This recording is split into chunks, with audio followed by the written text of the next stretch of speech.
Hello guys, alam mo na ba kung paano mag-overlay katulad ng nasa video? Kung hindi mo pa alam tara at ituturo ko sa'yo gamit ang CapCut. Una mong gawin dapat may naka-ready ka ng video. Open mo ang CapCut at pindutin mo ang New Project. Tap mo ang first video, then Add. Next mo naman ang second video, click mo ang plus sign. Then Add.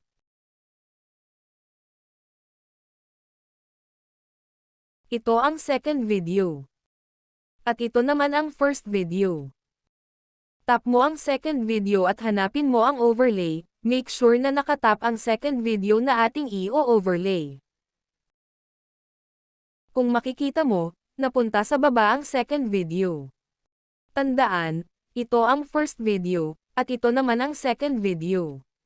E-drag naman natin at itapat natin sa first video. Split lang natin ang sobrang video. Tap mo ang second video at pindutin mo ang split.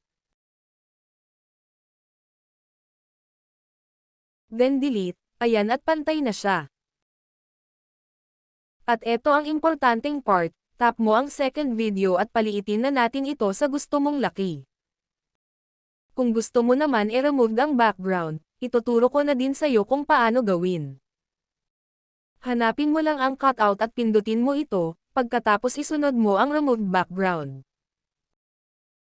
Hintayin mo lang mag 100% at pagkatapos pindutin mo ang check. At ayan iset mo na sa gusto mong laki ang second video. Mas maganda kung ang video nyo ay nagsasalita, itong sa akin ay example ko lamang. At pwede mo na siya i-export. Maraming salamat sa panonood mo. Huwag po natin kalimutan na mag-follow para updated ka sa susunod na video.